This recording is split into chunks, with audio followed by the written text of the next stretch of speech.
আসনে আমরা জিতবো, আমরা 300 আসনে জিতবো। এইটার দায় এনসিপি কে দিতে হবে। এই কারণে এনসিপির পুরো দলের দিয়ে ফেলতেছে।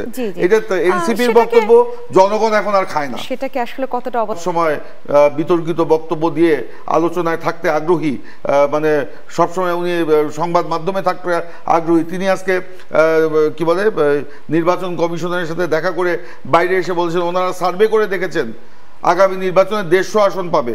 150 আসন পেলে তো আপনার পাওয়া যাবে না, সরকার গঠন করা যাবে না। আপনার তত্ত্বাবধায়ক সরকারের দাবিতে যখন আওয়ামী লীগ, জামাত এবং জাতীয় পার্টি 96 আন্দোলন করলো, তখনও আমরা বলেছি সংবিধান সংশোধন করতে গেলে সংসদ লাগবে। তখন তো ইতিমধ্যেই সংসদ বিলুপ্ত হয়ে গিয়েছিল, যে কারণে আমাদের স্বল্পকালীন একটা সংসদ নির্বাচন করে একটা স্বল্পকালীন সংসদ তৈরি করতে হয়েছিল, যেখানে তত্ত্বাবধায়ক সরকারের বিধান আপনার পাশ করিয়ে সংবিধানে সংযুক্ত করা হয়েছিল। এটা যদি তখন সরকার নির্বাহী আদেশে এটা করতে যেত, সেটা কোর্টে যে কেউ চ্যালেঞ্জ করে করতে পারত। কিন্তু বিএনপি যেটা মানে এভাবে বলে যে তত্ত্বাবধায়ক সরকার পাশ করবার জন্যই 96 এর ফেব্রুয়ারিতে নির্বাচন হয়েছিল, তারপর সংসদ বজে পাশ করেছে, অন্য দল সেইটা মানতে রাজি না।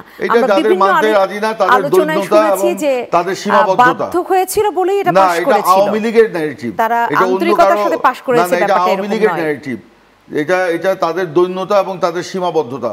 এই নির্বাচন, ওই নির্বাচনের আগে তৎকালীন প্রধানমন্ত্রী বেগম খালেদা জিয়া জাতির উদ্দেশ্যে ভাষণ দিয়ে বলেছেন এই সংসদের কাজ হবে শুধুমাত্র এই নির্দলীয় নিরপেক্ষ তত্ত্বাবধায়ক সরকারের বিধান বিষয়ে পাশ করা।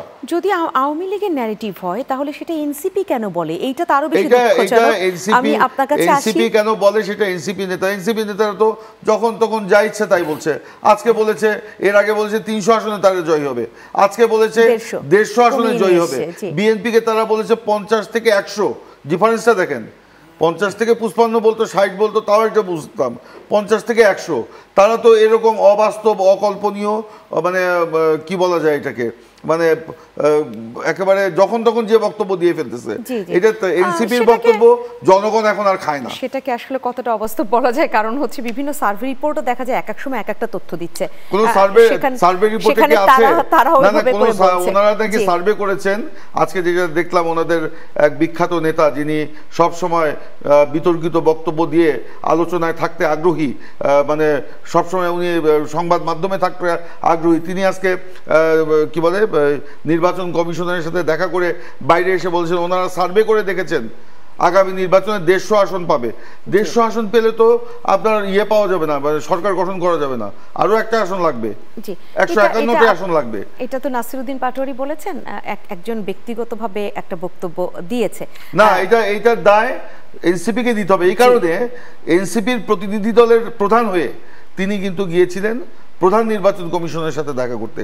সেখান থেকে বের হয়ে এসে প্রধান নির্বাচন কমিশনারের ফটকের সামনে দাঁড়িয়ে তিনি কথা বলেছেন।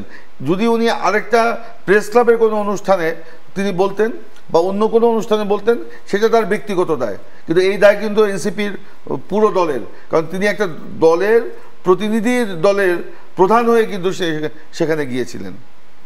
জি, সেক্ষেত্রে আপনি এটাকে মনে করছেন যে তিনি এভাবে বলতে পারেন না, কিন্তু অনেকে মনে করছেন একজন দলের, তিনি তার দলের ব্যাপারে তো একটা আত্মবিশ্বাসী কথা বলতেই পারেন যে 150 আসনে আমরা জিতবো, আমরা 300 আসনে জিতবো।